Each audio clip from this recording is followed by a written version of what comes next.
حمید کے اندر 18ویں پارے کے آغاز میں ہی سورہ مومنون اللہ تعالیٰ نے نازل فرمائی. اس کی چند ابتدائی آیات میں نے آپ کے سامنے تلاوت کی ہیں. ان آیات کو سمجھنے کے لیے آج کی گفتگو کا ہم ایک عنوان چن لیتے ہیں.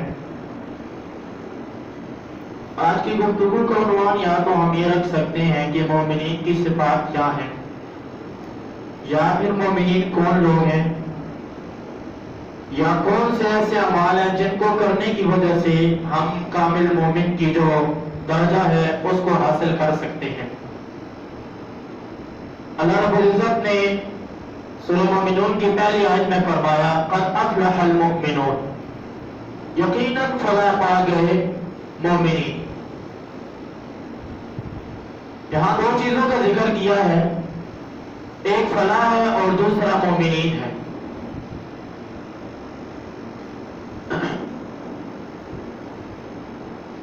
دیکھیں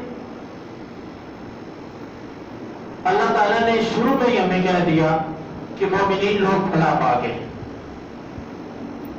لیکن یہ بات کوئی تھوڑی سی ٹھیک نہیں لگ رہی ہمیں، کیونکہ سمجھ نہیں آ رہی شروع میں ہی کیسے کہہ دیا کہ مومنین فلاح پا گئے، اور مجھے اور آپ کو یہ بات کیسے سمجھ آئے گی کہ ہم کیسے فلاح پا گئے ہیں. تو اس بات کو سمجھنے کے لیے ہمیں اس دور کی طرف جانا ہوگا، ہمیں ان حالات اور ان واقعات کو یاد کرنا ہوگا جن حالات اور واقعات میں اللہ رب العزت نے ان آیات کا نزول فرمایا. تو حالات جاننے کے لیے ہم تھوڑی سی کوشش کریں گے کہ ہم احادیث سے مدد لیں. احادیث مبارکہ میں مسلمانوں کے اس دور کی جو وضاحت کی گئی ہے، وہ دور کچھ ایسا دور تھا کہ ہر طرف کفر کا بول بالا تھا، مسلمان ہر طرف مغلوب تھے، مسلمان ہر طرف مظلوم تھے، کافروں کی بادشاہی تھی، اور دنیا کے اندر جو اچھی زندگی گزاری جا سکتی ہے، یا جس کو آپ اچھی زندگی کہہ سکتے ہیں دنیاوی لحاظ سے، دشمنان اسلام اور کفار وہ اس زندگی کی لوازمات سے مالا مال تھے. اس کے برعکس وہ لوگ جو تحریک اسلامی کا دست و بازو بنے اور آپ صلی اللہ علیہ وآلہ وسلم کا دوست اور صحابی بننے کا شرف حاصل ہوا انہیں، اور آپ صلی اللہ علیہ وسلم کی موجودگی میں انہوں نے کلمہ اسلام اور لا الہ الا اللہ محمد رسول اللہ کلمہ وحدہ پڑھ کر اسلام کو قبول کیا. ان کی حالت کیا تھی؟ معلوم کرنے پر ہی معلوم ہوتا ہے کہ مسلمان تو مظلوم تھے، مسلمانوں کے پاس مال و اسباب نہیں تھا. اگر بالفرض کوئی ایسا شخص جو کہ مالدار ہوتا یا صاحب حیثیت ہوتا اور وہ اسلام قبول کرتا، تو اسلام قبول کرنے کے بعد اسے بھی اسی غربت سے دوچار ہونا پڑتا جس سے ہمارے دیگر مسلمان بھائی تھے. اس کی وجہ یہ ہے کہ کفار جو اس کے خاندان سے تعلق رکھتے تھے وہ اس کو خاندانی نظام میں کمزور کر دیتے تھے، یا پھر اس کو کاروباری معاملات میں کمزور کر دیتے تھے، جس وجہ سے وہ لوگ مظلوم تھے. ایسے حالات میں اللہ تعالیٰ نے مسلمانوں کو تسلی دینے کے لیے، بلکہ وہ صرف تسلی کی حد تک نہیں بلکہ ایک حقیقت پہ مبنی بات ہے، اور ہمارا ذہن، مسلمانوں کا ذہن یہ بات تسلیم کرتا ہے کہ مسلمان ہی حقیقت میں فلاح پانے والے لوگ ہیں، مومنین ہی حقیقت میں فلاح پانے والے ہیں. اب مومنین کون لوگ ہیں؟ مومنین جنہوں نے ایمان لایا، اللہ تعالیٰ کی ذات پر ایمان لایا، اور اللہ تعالیٰ کی ذات پر اور اللہ تعالیٰ کی صفات پر ایمان لایا، اور اس کے بعد رسول اکرم صلی اللہ علیہ وآلہ وسلم کے جو بتائے ہوئے طریقے ہیں ان پر وہ عمل پیرا ہوں گے. ایسے لوگ اہل ایمان ہیں.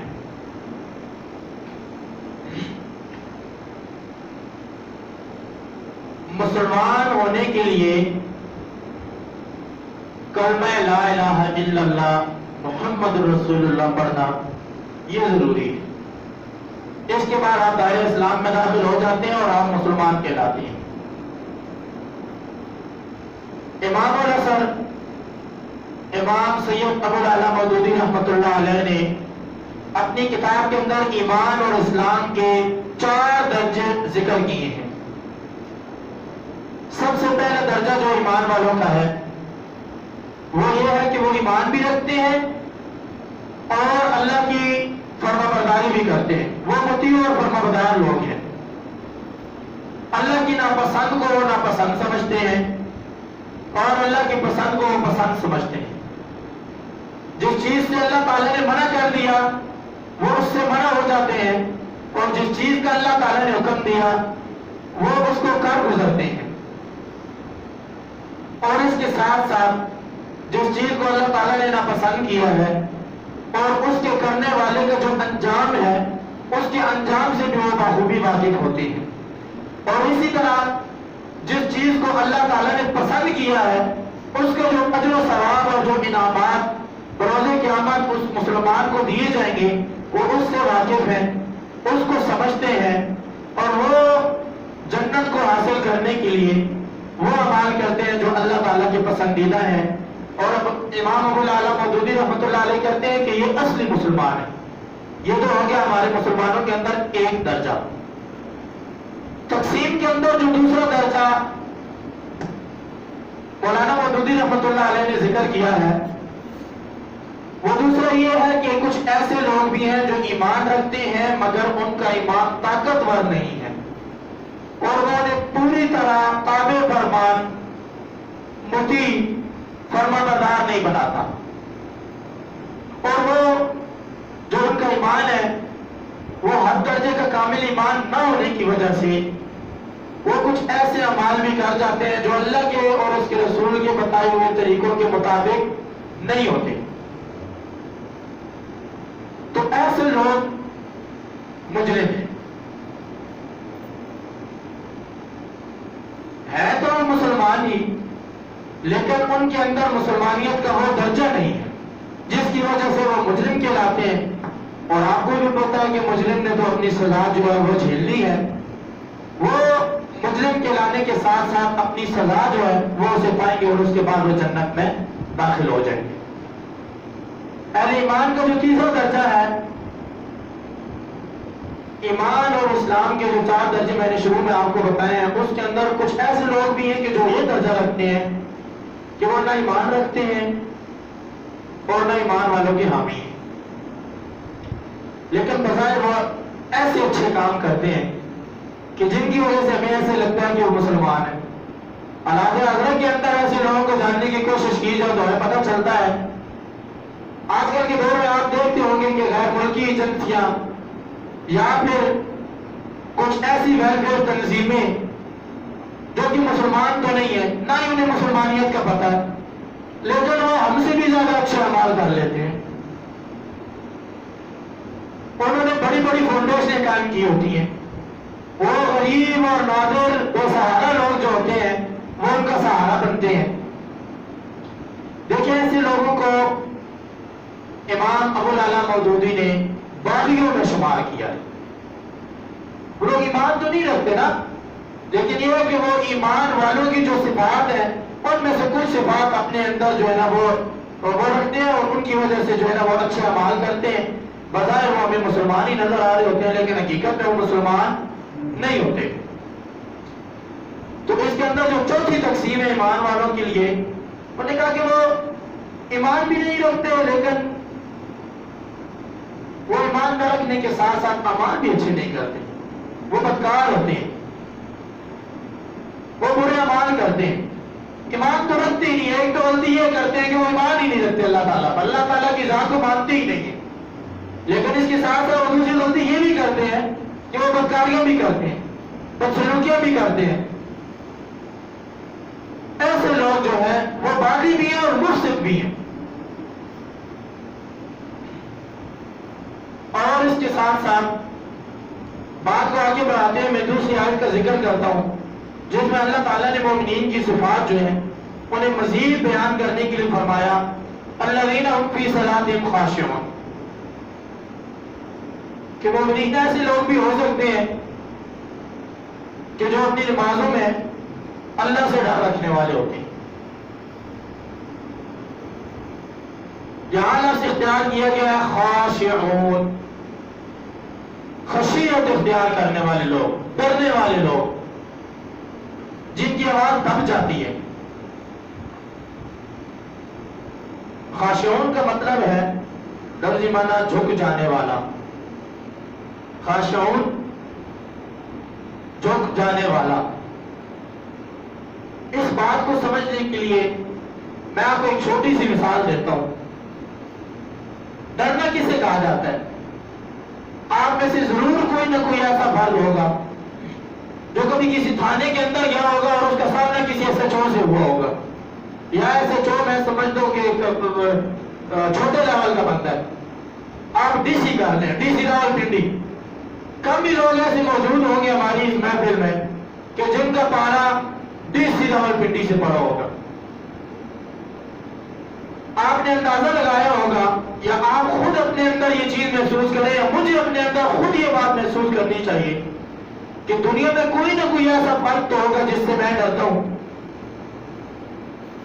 اور میں جب اس فرد کے سامنے جاتا ہوں تو میری کیفیت, ظاہری کیفیت میری کیا ہوتی ہے. آپ جب کسی چچور کے سامنے جاتے ہیں بڑے احتیاط کے ساتھ, بڑے بن سنور کے اور بڑی خوشبوئیں لگا کے کہ یار میں نے ایس ایچ او کے سامنے جانا ہے, آپ اس کے سامنے جاتے ہیں اور بڑے باادب اور باملاحظہ رہتے ہیں اس کے سامنے. آپ اس کے سامنے اونچی آواز میں بات نہیں کرتے. کہیں آپ کو اس کی کوئی بات بری نہ لگ جائے اور آپ کو پتا ہے کہ ایس ایچ او کو آپ کی اگر کوئی بات بری لگ گئی تو آپ کا کیا انجام ہونے والا ہے. یا پھر بچے اس بات کو ایسے سمجھ لیں کہ یا تو وہ گھر میں چچا سے ڈرتے ہوں گے, یا وہ والدہ سے ڈرتے ہوں گے, یا والد سے ڈرتے ہوں گے, یا بڑے بھائی سے ڈرتے ہوں گے. تو ان کو جب چچا, والد, والدہ یا بھائی جو ہے آواز دیتا ہے تو چھوٹے ادھر آ جا, وہ بڑے ڈر جاتے ہیں. وہ کوئی کام بھی کر رہے ہوتے ہیں تو یک دم ان میں ایک ایسی کیفیت طاری ہو جاتی ہے کہ ڈر جو ہے وہ ان کے چہروں پہ نمایاں نظر آتا ہے. اس بات کو سمجھنے کی ضرورت ہے کہ آپ اور میں اللہ تعالیٰ کے سامنے جب کھڑے ہوتے ہیں تو کیا ہماری کیفیت بھی ایسی ہوتی ہے کہ ہم اللہ سے ڈرنے والے بن جائیں؟ اللہ تعالیٰ سے بڑا ایس ایچ او تو کوئی نہیں ہے, اللہ تعالیٰ سے بڑا ڈی سی کوئی بھی نہیں ہے, اللہ تعالیٰ سب سے بڑا ڈی سی اور سب سے بڑا ایس ایچ او. آپ اور میں آج اس بات کا فیصلہ کر لیں, آپ اور میں آج اس بات کو سمجھ لیں کہ آیا ہم جب اللہ تعالیٰ کے سامنے کھڑے ہوتے ہیں تو ہماری کیفیت ایسی ہوتی ہے کہ ہم اللہ کے سامنے جھک جانے والے بن جائیں. ہم اللہ کے سامنے کھڑے ہو تو ہمارے اوپر ایک ہیبت طاری ہو جائے. ہم اللہ کے سامنے کھڑے ہو تو ہماری آنکھیں نیچے ہو جائیں. ہم اللہ کے سامنے کھڑے ہو تو ہماری آوازیں پست ہو جائیں. ہم اللہ تعالیٰ کے سامنے کھڑے ہو تو ہم باادب اور باملاحظہ ہو جائیں. کہ آپ کے اور میرے اندر یہ صفت ہے؟ اپنے آپ سے سوال کریں. اگر آپ کے اندر یہ صفت نہیں ہے تو افسوس کے ساتھ میں یہ بات کہتا ہوں, آپ اور میں کامل مومن نہیں ہے. اور آج اس بات کا فیصلہ کر لیں کہ آپ کا خدا, آپ کا رب اور آپ کا مالک کون ہے. آپ نے ڈرنا کس سے ہے اور آپ نے بے دھڑک کس کے سامنے کھڑا ہونا ہے. ڈرنے کے لیے صرف اور صرف اللہ تعالیٰ کی ایک ذات ہے. ڈرنا ہے تو صرف اور صرف اللہ تعالیٰ سے ڈرنا ہے. اس کے علاوہ ہم کسی کا نظام نہیں مانگتے. اللہ تعالیٰ نے جو نظام ہمیں دیا ہے, اللہ تعالیٰ کے جو قواعد اور ضوابط ہمیں دنیا میں مل چکے ہیں رسول اللہ صلی اللہ علیہ وسلم کی زندگی سے, رسول اللہ صلی اللہ علیہ وسلم کے فرمانوں سے, ہمیں ان فرمانوں کو مانتے ہوئے اور جانتے ہوئے اللہ تعالیٰ کی ذات کے سامنے اتنا باادب اور باملاحظہ ہو کے کھڑا ہو گئے. اللہ تعالیٰ کے سامنے اپنے بال میں جب کھڑے ہوتے ہیں تو مومنین کی یہ صفت اللہ تعالیٰ نے بتائی ہے کہ وہ اللہ تعالیٰ سے ڈرنے والے ہوتے ہیں. ان کی ظاہری کیفیت ایسے ہو جاتی ہے کہ وہ بالکل پست آواز، باادب، باملاحظہ اور جھک جانے والے ہوتے ہیں. اللہ تعالیٰ کے سامنے ان کی آواز اونچی نہیں ہوتی. آیا ہماری نمازوں کی کیفیت ہے تو یہاں جب سے صلاۃ ذکر کیا جائے تو نماز کے اوپر بھی تھوڑی سی روشنی ڈالنی ضروری ہے. لیکن جو نماز ہم پڑھتے ہیں اس نماز کے اندر ہمیں خشیت اختیار جو کرنی ہے وہ صرف ظاہری نہیں ہونی چاہیے، وہ باطنی بھی ہونی چاہیے. خشیت کا تعلق اصل تو دل سے ہے نہیں. جب آپ کا دل اللہ سے ڈرنے والا بن جائے گا تو آپ کی ظاہری کیفیت بھی انشاءاللہ اللہ تعالیٰ سے ڈرنے والی بن جائے گی. اس کا تعلق دل سے ہے. اپنے دل کے اندر اللہ تعالیٰ کا ڈر، اللہ تعالیٰ کا خوف پیدا کر لیں. تقویٰ کی قوت جو ہے اس سے آپ لیس ہو جائیں.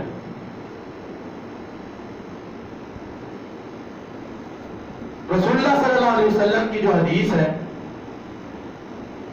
اس میں مومنین کے لیے بتایا گیا ہے کہ وہ اللہ تعالیٰ سے ڈرنے والے ہوتے ہیں. لیکن ان کا ڈرنا صرف نماز کے اندر بھی نہیں ہونا چاہیے. ان کا ڈرنا دنیا کے ہر قسم کے معاملات کے اندر اللہ تعالیٰ سے ہونا چاہیے.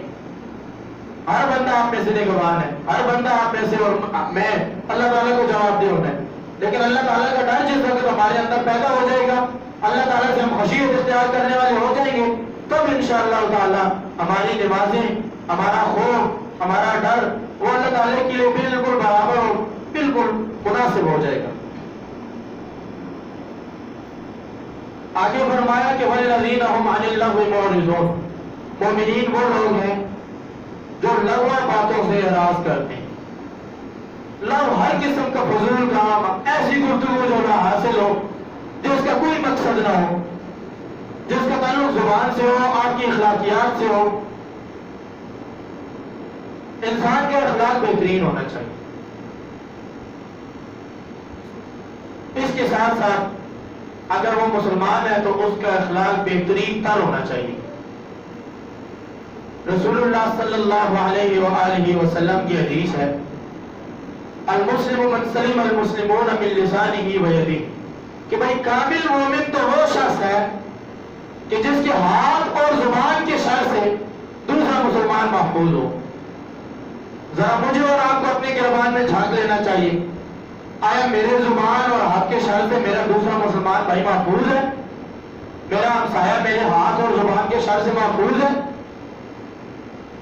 دیکھیں ہماری زبان سے جو لفظ نکلتا ہے نا جی، وہ صاف صاف یہ چیز ظاہر کرتا ہے کہ میری اور آپ کی تربیت میرے والدین نے کیسی کی ہے، میں کیسے معاشرے میں پلا بڑا ہوں، میرے والدین کس لیول کے لوگ تھے اور ان کے پاس کس لیول کا درجہ، کس لیول کا علم تھا. ظاہری بات ہے اسی کی روشنی میں انہوں نے میری اور آپ کی تربیت کی ہوگی. زبان سے نکلنے والا ہر لفظ آپ کے خاندان کی، آپ کے والدین کی تربیت کی پہچان کرواتا ہے. رسول اللہ صلی اللہ علیہ وسلم کی حدیث ہے کہ مسلمان ہوا ہے کہ جس کی زبان سے دوسرے مسلمان کو شر نہ پہنچے. اور دیکھیں میں نے شروع میں ایک شعر پڑھا تھا، کہتے ہیں جراحات السنان لحتیان ولا یلزم ما جرح اللسان. کہتا ہے جو تیر و تلوار کے زخم ہے نا، یا جو کوئی گولی کا زخم ہے، کوئی ایٹم بم کا کوئی زخم آپ کو لگ گیا، وہ زخم تو کسی نہ کسی طریقے سے ٹھیک ہو ہی جاتا ہے.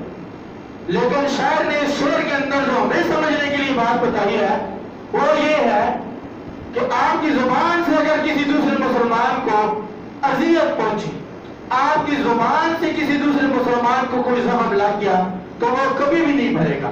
کبھی ایسی دوائی نہیں بنی، کوئی ایسا ڈاکٹر ہی نہیں بنا کہ وہ آپ کی اس مرض کا علاج کر دے کہ آپ کی وجہ سے کسی دوسرے مسلمان کو، آپ کی زبان کی وجہ سے کسی دوسرے مسلمان کو کوئی زخم مل گیا. ایسی دوائی، ایسی پٹی، ایسی مرہم اور نہ ہی ایسا ڈاکٹر آج تک کوئی پیدا ہوا ہے کہ وہ اس مرض کی شفا آپ کو دے. رسول اللہ صلی اللہ علیہ وسلم کی حدیث ہے من كان يؤمن بالله واليوم الآخر فليقل خيرا أو ليصمت. جو اللہ تعالیٰ پر اور روز آخرت پر ایمان رکھتا ہے اسے چاہیے یا تو وہ بھلی بات کہے یا تو وہ خاموش ہو جائے. لہذا اس بات کا عہد کر لینا چاہیے آج کی اس محفل سے کہ ہماری نمازوں کا لیول کیا ہونا چاہیے. کم از کم اتنا تو آج اس محفل کی وجہ سے آپ عہد کر لیں کہ ہم جو نماز پڑھتے ہیں، ہم جو اللہ تعالیٰ سے باتیں کرتے ہیں، وہ باتیں کیا ہیں؟ سمع اللہ لمن حمدہ، وہ تو علی بندہ نے سن لی جو میں نے کی ہے. آپ کی نمازوں میں آپ خشیت اختیار کریں، وقت پہ نماز ادا کریں اور نماز کی جتنی بھی لوازمات ہیں ان کو اپنانے والے بن جائیں. اللہ تعالیٰ سے دعا ہے اللہ تعالیٰ ہمیں 5 وقت کا نمازی بنائے، پابند صوم و صلات بنائے. وآخر دعوانا الحمدللہ رب العالمین.